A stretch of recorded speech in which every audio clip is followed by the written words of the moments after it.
Halo para pendengar, dimanapun kalian berada. Setelah lama nggak bahas ReZero, kali ini gue hadir dengan konten detail kecil ReZero Season 2. Sebenarnya ya, detailnya udah lama gue catat, tapi baru sekarang gue sempat dan niat untuk ngetik skripnya. So, ini dia beberapa detail yang gue temukan setelah maraton ReZero Season 2 beberapa kali. Gue ucapin terima kasih banyak untuk Mitama2330 yang udah ngasih beberapa detail menarik. Gue ucapin juga terima kasih banyak untuk kalian semua yang udah ngasih detail menarik lewat DM Instagram. Bisa gue bilang detailnya bagus-bagus. Cuma sayangnya ada banyak detail yang jatuhnya spoiler dan kebanyakan dari kalian ngasih detail yang sama. Jadi gue hanya akan menampilkan orang yang paling dulu mengirimkan detailnya. Kalau kalian belum nonton ReZero Season 2, anime ini bisa kalian tonton secara legal di aplikasi dan situs Ikiyi atau Ichiyi. Ya terserahlah.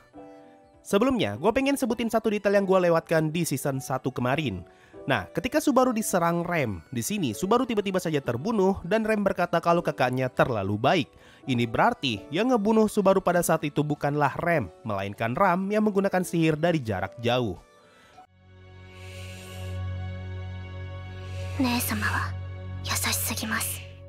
Oke, detail pertama. Detik-detik sebelum Lei Button Kaitos memakan Rem, muncul sebuah scene singkat yang memperlihatkan Subaru dan Rem menikah dan juga mempunyai anak. Scene ini diambil dari cerita ReZero Eve Slot, di mana Subaru memutuskan untuk melarikan diri bersama Rem untuk hidup berdua.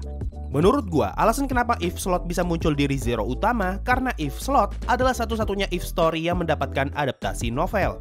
Mungkin si author pengen sekalian mempromosikan ReZero Eve buat penonton anime. Atau mungkin juga animenya pengen ngebuat Eve Story terutama Eve Story Slot jadi cerita canon dengan cerita di versi anime. Makanya detik-detik sebelum ingatan Rem dimakan, kita diperlihatkan keinginan terdalam Rem yang berharap untuk bisa hidup dan mempunyai anak bersama Subaru. Yang mana harapan itu digambarkan di dalam ReZero Eve Slot. Detail kedua, di sini gue sempat bingung kenapa Subaru ragu untuk berjabat tangan dengan Crush. Nah, setelah gue cek di novel, ternyata setelah dipuji Crush, Subaru sempat ngomong sebuah kalimat dan hal ini membuat dia malu. Makanya Subaru malu ketika ingin berjabat tangan dengan Crush. Detail ketiga, di episode 3, Ekidona memberikan kualifikasi ujian kepada Subaru hanya dengan menyentuh dadanya Subaru dengan tangan kanannya. Nah, detail ini nantinya akan terhubung dengan episode 13, di mana setelah Subaru menolak Ekidona, Ekidona pun menyentuh dada Subaru dengan tangan kanannya untuk mencabut kualifikasi ujian milik Subaru. Detail keempat, ketika pertama kali bertemu Patracia, Garfield ngomong kalau dia adalah wanita yang baik. Dari sini kita bisa tahu kalau Garfield melihat Patracia sebagai wanita. Makanya di episode 6, ketika Subaru ingin kembali ke mansion, Garfield ngomong ke Subaru, kau ingin kembali sambil dihimpit dua wanita. Detail kelima, sebelum berpisah dengan Subaru, Felix ngomong kalau gate-nya Subaru sudah diambang batas dan dia harus beristirahat selama 2 bulan. Tapi karena Subaru terus-menerus berada dalam kondisi yang berbahaya, Subaru pun mau tidak mau harus menggunakan sihirnya. Makanya di episode 16, ketika Subaru menggunakan Shamak, kita diperlihatkan scene bola yang retak. Itu adalah penggambaran untuk gate-nya Subaru yang sudah diambang batas tapi tetap dipaksa untuk menggunakan sihir. Hasilnya, gate Subaru pun rusak dan akan berdampak buruk dalam jangka panjang. Detail ke-6, di dalam kamarnya Subaru ada banyak easter egg. Pertama, ada buku bertuliskan Michelangelo. Sepertinya nama ini diambil dari Michelangelo yang adalah seniman berbakat asal Italia. Lalu ada figur Julie dari novel Absolute Duo dan juga figur Siesta dari novel Tante wa Moshindeiru. Kemudian ada poster yang diambil dari cover novel Absolute Duo volume 1, Gakuen Toshi Asterix volume 2, dan Tante wa Moshindeiru volume 1. Selain itu, kita bisa lihat HP-nya Subaru ada di belakang jam. Nah, semua poster dan figur itu memiliki satu kesamaan, yaitu semua karakter wanitanya berambut silver. Ini yang jadi salah satu alasan kenapa Subaru sangat suka dengan Emilia. Detail ke-7, tameng yang nantinya Garfield gunakan untuk melawan Elsa sudah diperlihatkan sejak episode 10. Lebih tepatnya, dipajang di perapian di dalam rumahnya Ryuzu Bilma.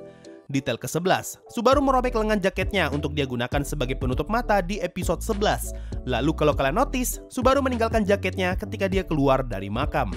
Jaket itu nantinya sekilas bisa kita lihat ada di pangkuan Emilia ketika Subaru kembali ke dalam makam.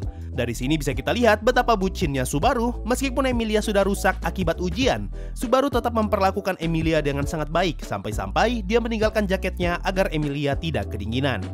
Detail ke-9, alasan kenapa Elsa bisa selamat dari serangan sihir Byakko, karena Elsa menggunakan jubah anti-sihir yang dia dapatkan dari Roswell. Makanya setelah selamat dari serangan itu, jubah Elsa menghilang.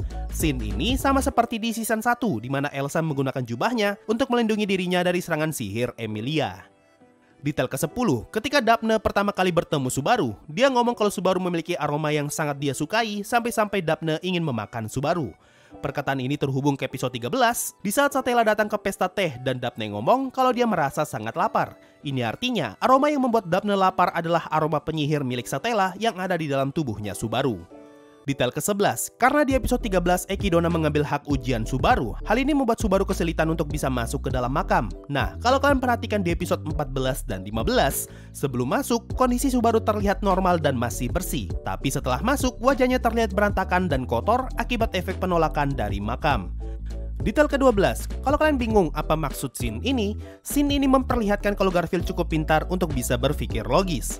Di malam hari sebelum Emilia menghilang, pada saat itu dia sedang minum teh bersama Ryuzo Shima, di mana gelas yang Garfield gunakan berbeda dengan gelas yang dia lihat di pagi hari ini. Jadi Garfield sadar kalau ada orang lain yang menemui Ryuzo Shima dan ini yang jadi alasan kenapa Ryuzo Shima menghilang dari kamarnya. Barulah dari sini Otto ngomong kalau dia adalah orang yang ngobrol dengan Shima. 13. Kalau kalian bingung kenapa Garfield berubah menjadi manusia setelah ditusuk kalung, ini dikarenakan energi sihir Garfield diserap oleh Puck yang ada di dalam kalung itu. Makanya ketika Garfield kembali jadi manusia, Subaru ngomong kalau ada kucing liar yang kelaparan di dalam sana. Nah, kata kucing liar pun digunakan kembali ketika Puck muncul untuk menolong Ram di episode 21. 14. Di episode 13, Ekidona ngomong kalau dirinya adalah wanita dan dia benar-benar memendam cinta kepada Subaru.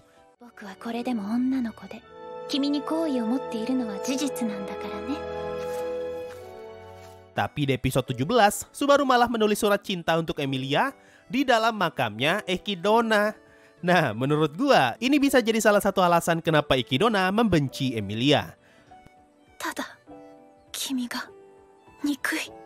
15. Ketika Geus bertarung melawan Regulus, kita tidak diperlihatkan tangan-tangan seperti di season 1, melainkan hanya efek angin dan juga benda yang hancur.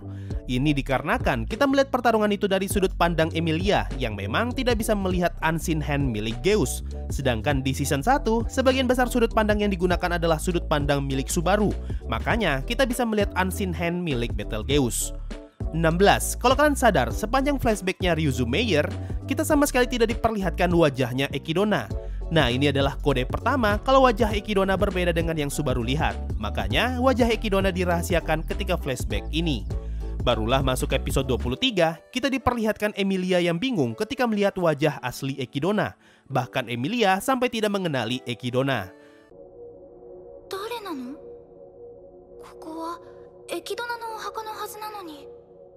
Tapi masuk episode 25, Byaku dan Rosol berkata kalau itu adalah guru mereka, sehingga kalimat ini memastikan kalau tubuh itu beneran tubuh aslinya Ekidona. Nah, sekarang yang jadi pertanyaan, kenapa bisa wajah Ekidona yang ada di dalam makam berbeda dengan wajahnya ketika berada di pesta teh? Pertanyaan ini ternyata sudah dijawab oleh autor ReZero di dalam tweetnya yang ngomong kalau ada perbedaan umur 10 tahun antara Ekidona yang ada di dalam pesta teh dengan Ekidona yang ada di kuburan. Makanya wajah Ekidona terlihat berbeda. Dia juga menambahkan kalau Ekidona yang ada di pesta teh adalah Ekidona di umur 18 tahun, sehingga Ekidona yang ada di dalam makam adalah Ekidona di umur 28 tahun. 17. Di episode 20, kalian pasti notice kalau cara ngomong Hector terdengar mirip seperti Roswell. Bahkan cara berpakaiannya sangat mirip seperti Hector. Nah, di episode 23, Puck ngomong kalau cara berbicara Roswell terdengar mirip seperti seorang pria. Apakah itu adalah cara agar kamu tetap bisa ingat dengan lukamu, atau itu hanya sekedar peringatan? Kalau kita melihat Roswell yang terus-menerus menurunkan jiwanya, sepertinya dia perlu sebuah tanda agar dirinya bisa tetap mengingat sesuatu. Makanya, Roswell meniru cara ngomong dan cara berpakaian Hector agar dia tetap mengingat dendamnya kepada Hector. 18. Tempat yang Emilia lihat di masa depan adalah ruang tahta kerajaan Lugnica yang menjadi tempat di mana 5 orang kandidat raja diperkenalkan. Buktinya bisa dilihat dari corak di lantai, kursi tahta di atas tangga, dan juga bentuk jendelanya. Masa depan ini memperlihatkan kalau istana Lugnica akan hancur dan perjuangan Emilia untuk mencapai kursi tahta akan penuh dengan tumpah darah. Di scene ini juga kita diperlihatkan banyak potongan kalimat dari berbagai karakter. Tapi karena gua nggak begitu ngikutin like novel ReZero, gue sama sekali tidak bisa menjelaskan ataupun berteori tentang maksud dari kalimat-kalimat itu. 19. Ketika Satella muncul di pesta teh penyihir di akhir episode 12, kita diperlihatkan sebuah scene singkat yang menampilkan sosok mengerikan dengan telinga panjang. Nah, gambar ini sebelumnya sudah pernah muncul di season 1 ketika Subaru membaca buku cerita tentang naga Lugnica dan penyihir kebencian. 20, di episode 24, ada sebuah scene yang memperlihatkan suara Ryuzushima yang terdengar seperti suaranya Ekidona. 呆れたな。この状況を見てそれが最初に出てくるのか。 Bagian ini bisa jadi spoiler kalau gue jelasin terlalu banyak. Tapi intinya, scene ini terhubung dengan penjelasan Ryuzu Bilma di episode 10, di mana tujuan dari eksperimen ini adalah memindahkan jiwa Ekidona ke tubuh Ryuzu Meyer. 21. Salah satu alasan kenapa Petra jatuh hati ke Subaru karena ingatan Petra tentang Rem ikut menghilang. Jadi di dalam ingatannya hanya Subaru yang datang dan menolong mereka di season 1. 22. Ketika menjalani ujian kedua, sempat ada scene yang memperlihatkan Emilia sedang duduk di depan cermin, tapi cermin itu tidak memantulkan apa-apa. Ini dikarenakan Emilia perlahan-lahan mulai membenci penampilannya sebagai seorang half-elf. Nah, untuk meringankan beban mental Emilia, Park membuat salah satu isi kontraknya di mana Emilia dilarang untuk mendekati permukaan air atau benda apapun yang memantulkan gambar. Ini yang jadi alasan kenapa ujian kedua berakhir setelah Emilia melihat pantulan wajahnya di atas permukaan danau. Karena ini menjadi pertanda kalau Emilia sudah menerima kondisinya sebagai seorang half-elf. Nah, sebagai tambahan, pengisi suara Betelgeuse dan Fortuna adalah pengisi suara yang sama dengan Asuna dan Kirito. 23. Di bagian akhir episode 8, ketika Ekidona menghibur Subaru, muncul sebuah tulisan di layar. Nah, tulisan itu mirip seperti font yang digunakan dalam ReZero OVA 2 ketika menampilkan alasan hidup Park. Lalu, kalau kalian perhatikan suaranya, suara itu pun terdengar seperti suaranya Ekidona. Jadi bisa ditarik kesimpulan kalau Park memiliki hubungan dengan Ekidona. Detail ini pun akan terhubung dengan alasan kenapa Beako memanggil Park kakak. Karena Beako adalah ciptaan Ekidona, ini berarti Park juga adalah ciptaannya Ekidona. Makanya Beako menganggap Park sebagai kakaknya.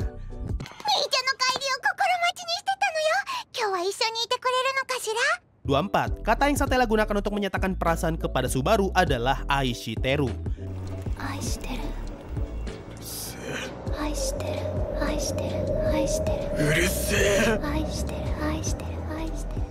Nah, dalam bahasa Jepang, kata Aishiteru adalah ungkapan cinta yang sangat mendalam dan sangat serius jika dibandingkan dengan kata suki ataupun daisuki.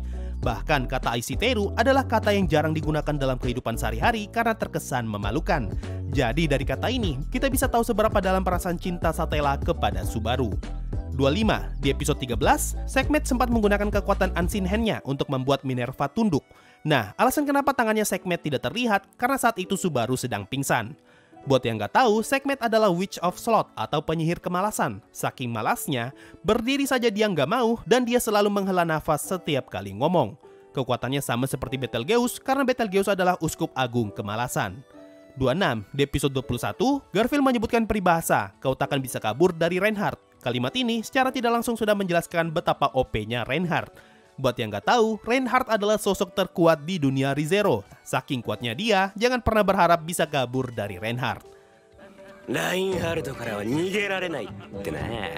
Dan detail terakhir, kalau kalian notice, Ram harus menggunakan mode Oni hanya untuk merebut buku dari Roswell. Dari sini kita bisa tahu kalau Ram tetap bisa menggunakan mode Oni meskipun dia sudah kehilangan tanduknya. Tapi sebagai gantinya, tubuhnya akan terluka dan kepalanya akan berdarah. Nah, fun fact buat kalian yang cuma nonton anime, autor dari ReZero pernah membuat list dan ngasih tahu kalau Ram dengan tanduk adalah orang terkuat kedua setelah Reinhardt. So, itu tadi semua detail yang berhasil gue temukan setelah maraton ReZero Season 2 beberapa kali. Mungkin itu saja untuk video kali ini. Gue ucapin terima kasih banyak untuk semua yang udah ngasih detail-detail menarik, dan makasih juga untuk kalian yang sudah nonton sampai di titik ini. Sampai jumpa di video berikutnya, dan bye-bye! Yo, waktunya Saweria. Ada dari Fadli. Bang, cari detail kecil Natsume Yujincho dong. Banyak misterinya. Bukannya nggak mau bro, tapi Natsume Yujincho itu punya 6 season loh. Kalau nggak salah 6 antara 6 atau 4 gitu. Kapan-kapan lah kepanjangan bro. Dan ada dari Maki Sekurisu. Semangat terus bikin videonya sensei. Makasih. So, itu tadi dari Saweria. Makasih semua yang sudah donasi dan gabung jadi membership. Thanks a lot and bye-bye. Jangan, sudah lama beta tidak berjumpa dengan kau. Halo, halo Bandung, ibu kota.